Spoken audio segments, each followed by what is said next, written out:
Institute. Many of you may not be familiar with Texas A&M, but there's a very famous alumnus from Texas A&M. And if anybody knows it, you can put it in the chat box if you know who that person is. Professor Xie, please go ahead. Thank you, Dan, for a very kind introduction. And in fact, I look forward to the answers in the chat box as much as you do. So a very early good morning for the folks in the US, and good afternoon, good evening for friends in Europe and Asia. So I think Professor Yamagata gave a very nice discussion about the impact of COVID on the urban environment, and particular in terms of the impact on the climate. I'm going to talk a bit more from the perspective of the electric power sector, in particular from the US context. And this is a joint work with a number of colleagues from Texas A&M and MIT and Tsinghua. So it really sort of was motivated very much, by my students and postdocs. So I should give a big shout out to them. During this quarantine time, we were asking the question, what can we do? What can we do? We are not in good position of producing new vaccines, but maybe we can say something and help the policymakers in understanding and planning for the future for the energy and electricity sector. So I'm going to dive into what I'm going to talk about.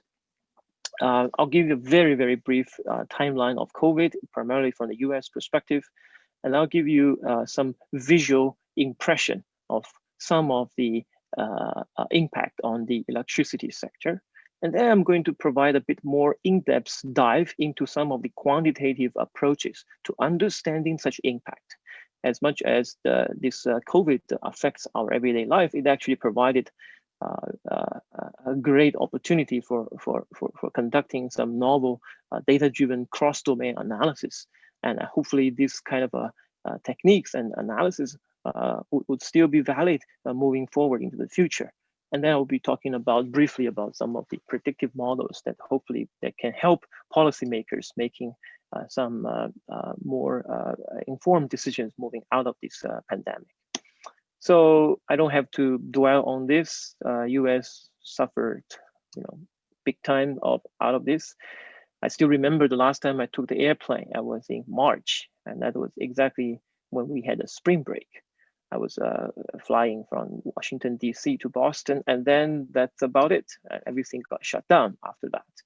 And it's been more than 8 months that we have been staying home and teaching online and conducting a lot of the research online and so on. So, and this is a global pandemic.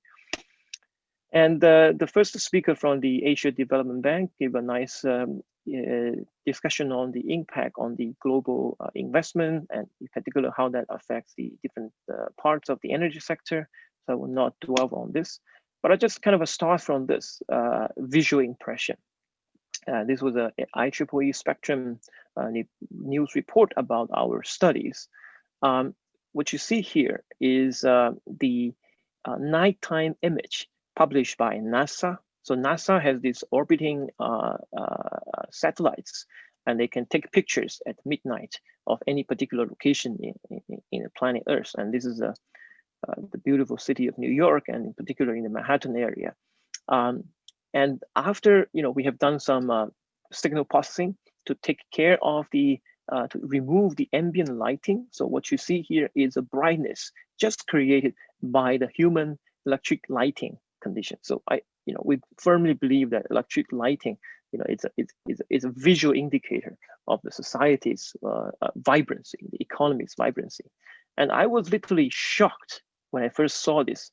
I was shocked that just in terms of the brightness of the picture, which is a very direct and visual indication of how the society is going on. The brightness of the same place, Manhattan, dropped down from early February to mid-April by almost 45–50%. And that is just amazing to me. And that, I think, reflects about the kind of changes that COVID has brought about to our everyday life, and in particular in the electricity sector. So to better facilitate such visual and kind of intuitive understanding, we said maybe we should do something quantitative. So out of these efforts, we have developed and released and made available to all of you the open cross-domain data hub, which is readily available at this link. And then we also have some of the results published or in the process of being reviewed as part of this exercise. So I encourage you to take a look at this GitHub, and you're all more than welcome to take advantage of the data on this GitHub.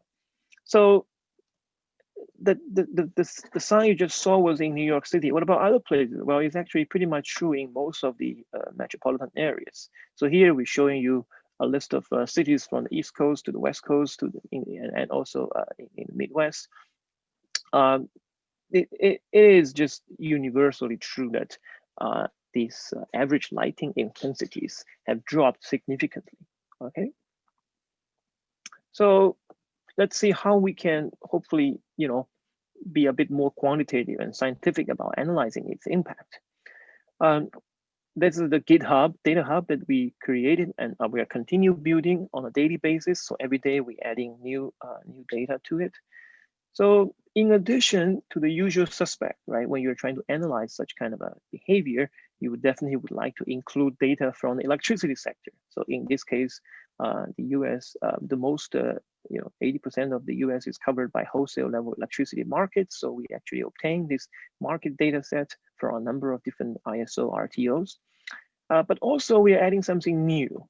In this case, something new includes public health data set. So some of you may have gone to the Johns Hopkins University's COVID-19 case data file. So we are fetching data from that on a daily basis. And in addition, we have obtained some 45 million mobile devices data set that are being used in the US, as well as this NASA's satellite imaging data, the nighttime imaging data. And then we put them together in a systematic fashion, and we organize them, we clean up them, and make them useful for follow-up and analytical development, right? So this is just to give you another visual impact of what this data hub looks like. As you can see, we have a number of different dimensions, including weather data, electricity market price data, load data, satellite image data, public health data, as well as mobility data. And we collect them for a big chunk of the US that is covered by the organized regional transmission organization markets. A big problem in any kind of this data-driven data analysis is really to make sure that your data is indeed of high quality. So that is actually something one needs to take care of up at the front. So we also developed this automatic outlier detection and data correction mechanism, which would automate the process of identifying outlier or missing data and trying to replace those using some data quality correction techniques. And that's very much turned out to be very true. Almost every day we see a number of such outlier and missing data. So this is just another kind of a more of a power specific viewpoint that in terms of the electricity wholesale level market prices. So as you know, in the wholesale electricity market, the price is settled based on the so-called locational marginal prices. So one of the interesting findings is that it is indeed sort of pushing down the price of electricity during this COVID period. So what you see here is an example in the Boston hub in New England market. As you can see, the spread as well as the concentration is moved tighter and towards the left. Right? That means the price is being compressed.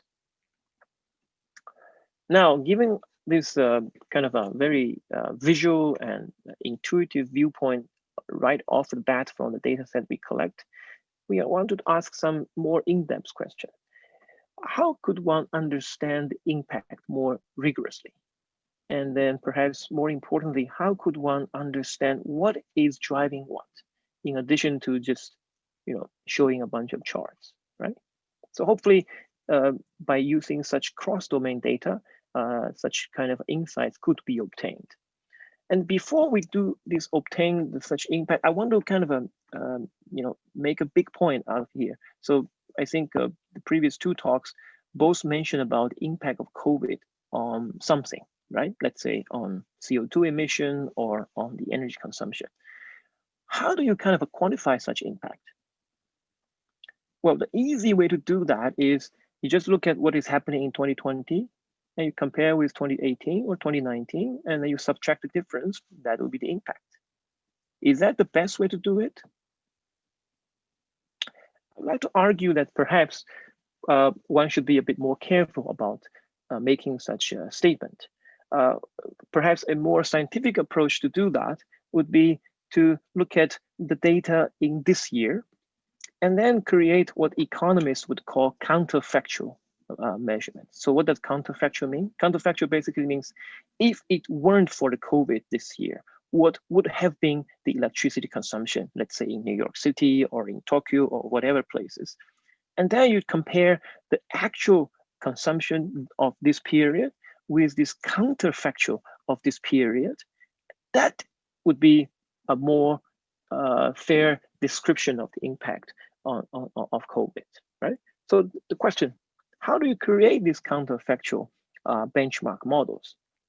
We resort to some of the machine learning and in fact deep learning techniques. So we actually developed this ensemble backcast model in the context of electricity consumption.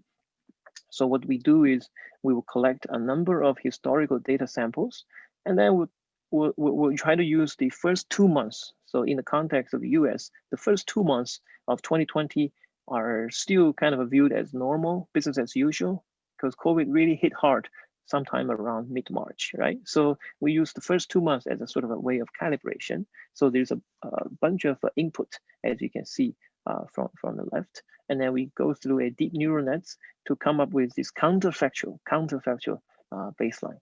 And then you use the actual consumption to compare against this counterfactual. And that difference would be then attributed to as the impact of COVID on such on whatever variable we care about, right? So I wanted you to look at what that actually really means.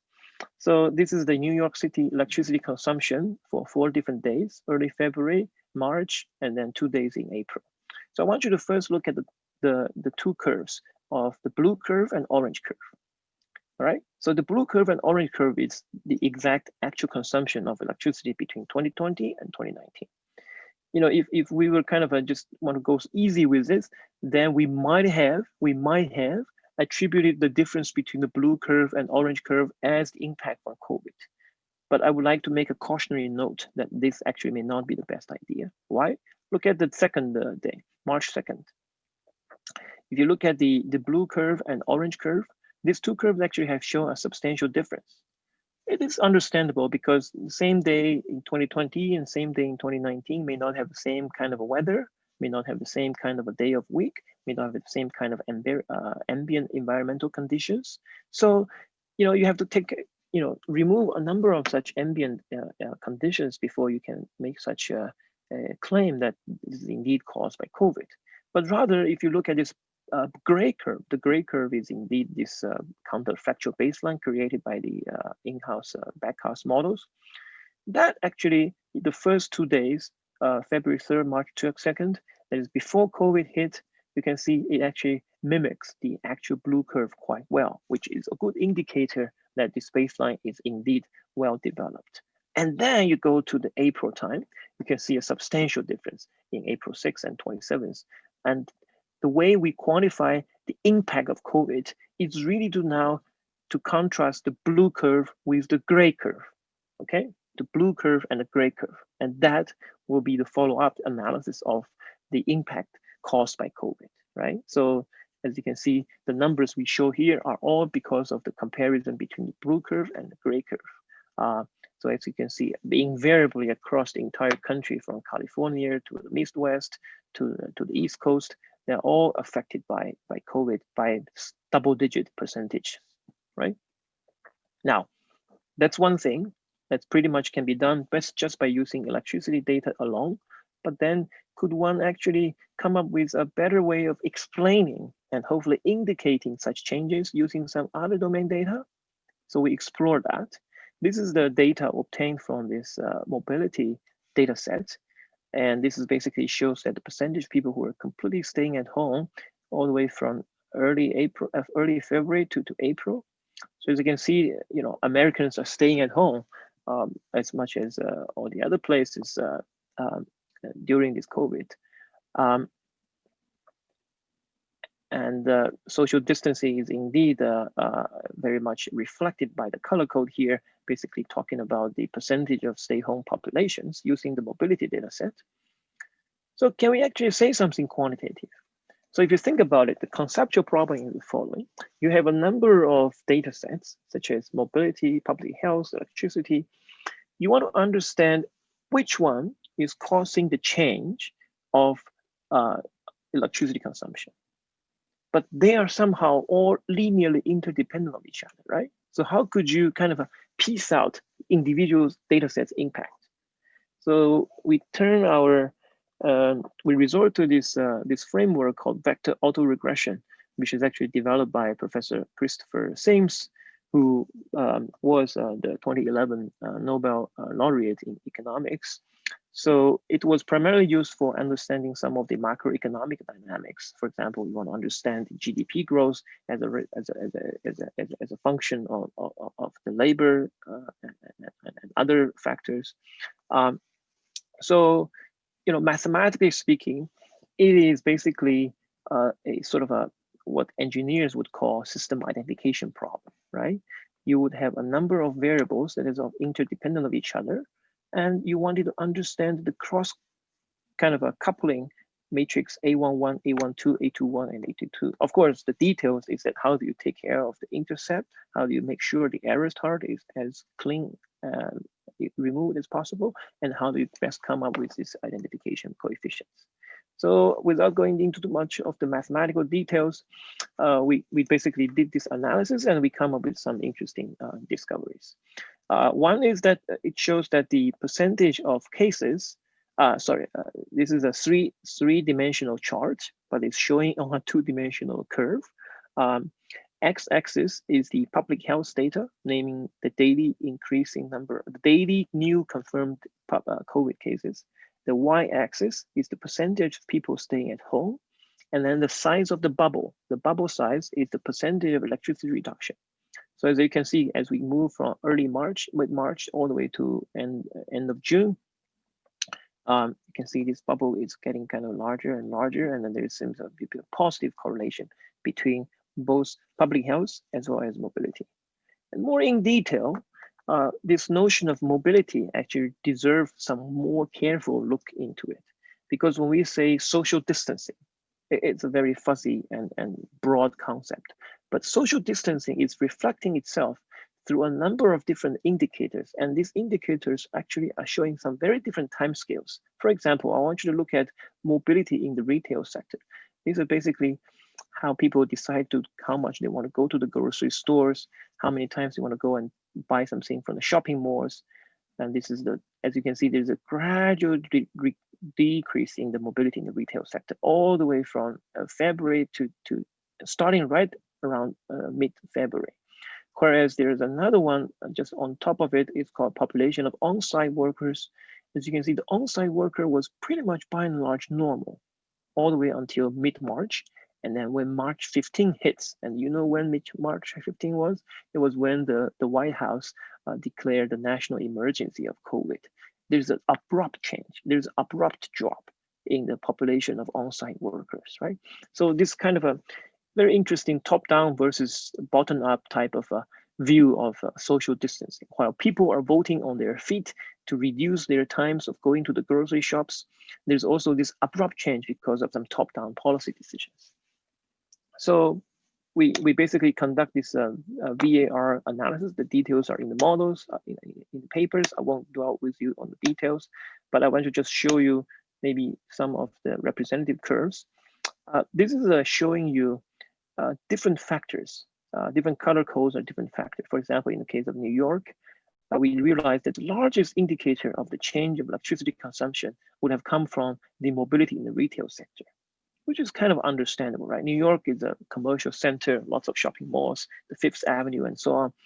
Whereas if you go to Houston, actually, the mobility in the retail sector is not that much of an indicator of the electricity consumption change. Because if you have been to Houston, it's a broad, it's a major, spread out city.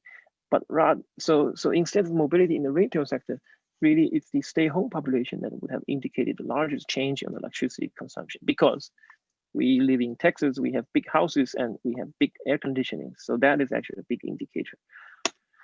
And not only we can understand what has happened in the past, we can also now begin to ask what is likely going to happen. What if questions?